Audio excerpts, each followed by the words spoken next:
तो जो दास आज कंसेप्ट क्लियर करने जा रहा है कि आपको वो स्थान मिला, आपको तत्व ज्ञान मिला,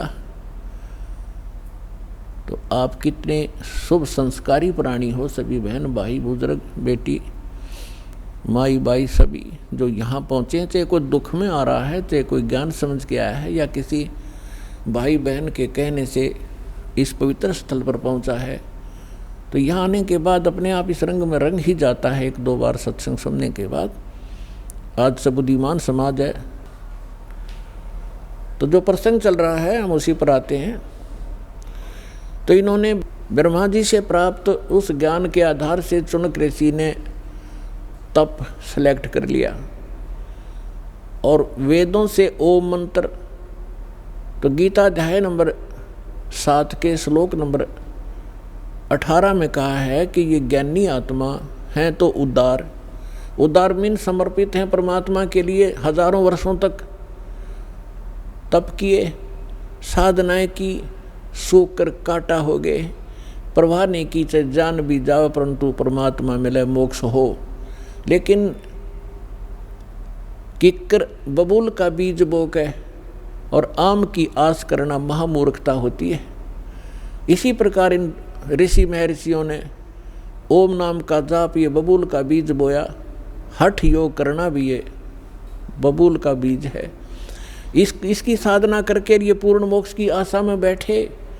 हजारों वर्षों तक चुनक ऋषि साधना करते रहे।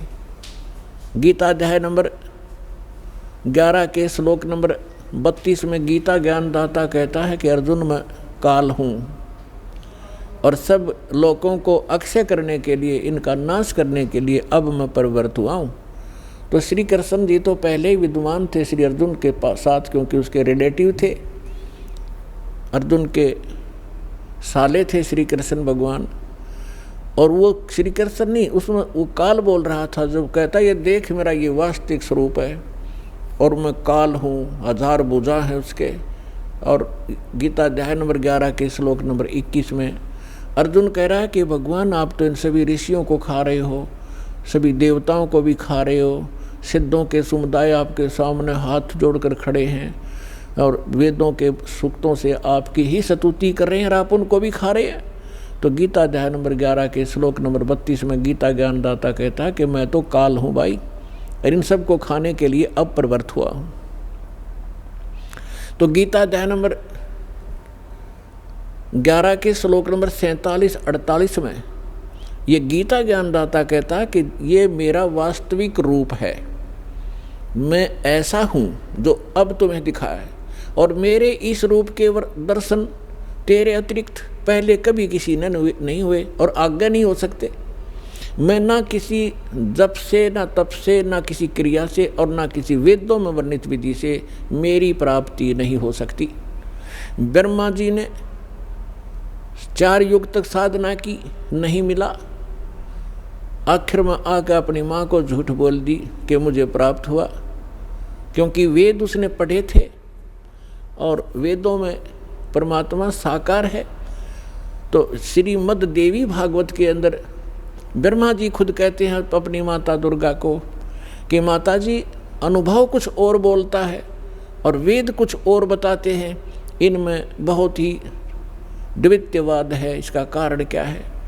तो दुर्गा को उस काल ने धमका रखा है कि खबरदार जब मेरी किसी को भी तूने जानकारी दे दी, मैं गुप्त रहूँगा और मेरा भेद किसी को नहीं बता देगी। तो उसके डर से देवी उसको गोलमोल कर देती है कि मैं ही सब कुछ हूँ, मैं ही ब्रह्म हूँ, मैं ही सब कुछ हूँ, ऐसे गोलमोल कर देती है।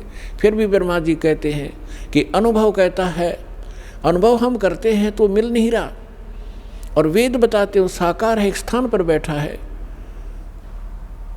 तो ये दोगला सा ज्ञान है माता। तो कहने का भाव ये है कि गीता ज्ञानदाता कहता है कि मैं ना वेदों में वर्णित विधि से, ना किसी जप से, ना तप से, ना किसी क्रियाओं से कभी नहीं प्राप्त हो सकता। तो इसलिए गीता अध्याय नंबर 7 के श्लोक नंबर 24 और 25 में ये खुद कहता है कि मैं अव्यक्त हूँ, अपनी योग माया से छुपा रहता हूँ। ये मेरा अनुत्तम विधान है, अटल विधान है। अनुत्तम तो इसलिए जब माता पिता है और बच्चों से भी गुप्त है तो कोई न कोई दोष है उसके अंदर, वो अच्छा आदमी नहीं है।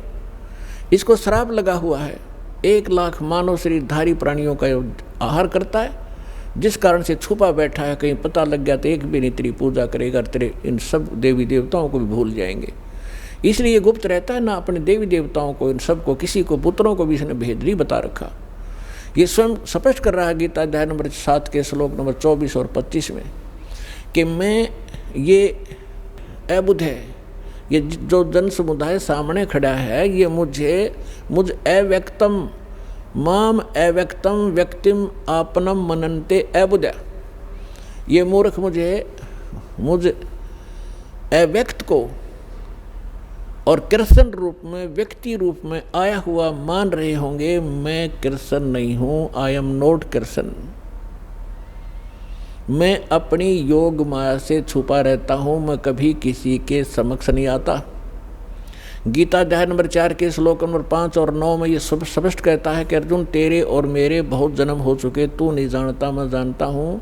और मेरे जन्म और कर्म अद्वितीय हैं, अलौकिक हैं। तो इसके कर्म ऐसे हैं कि ये सामने नहीं आता और किसी में प्रवेश करके प्रेत की तरह जो क्रिया करवानी है वो कर देता है, करा जाता है। तो ये कहता है, तो ब्रह्मा विष्णु महेश ने साधनाएं की, परमात्मा मिला नहीं। इन्होंने निराकार विधान बना दिया कि परमात्मा निराकार है। तो इसी प्रकार जो प्रसंग चल रहा है हम उसी पर आते हैं। इस चाणक्य ऋषि ने वो साधनाएं प्रारंभ की जो सभी ऋषि पहले से ही डले ढोरे थे। उससे वो परमात्मा तो मिलना है ही नहीं, ये एटम बम बन जाते हैं, एटम बम। अगस्त ऋषि ने सारे जीवन में डले ढोके एक सिद्धि प्राप्त कर ली, सब सागर पीण की। बता, सारे जीवन को नाश करके उसने एक ये प्राप्त किया कि सब सागर पी लिया। अब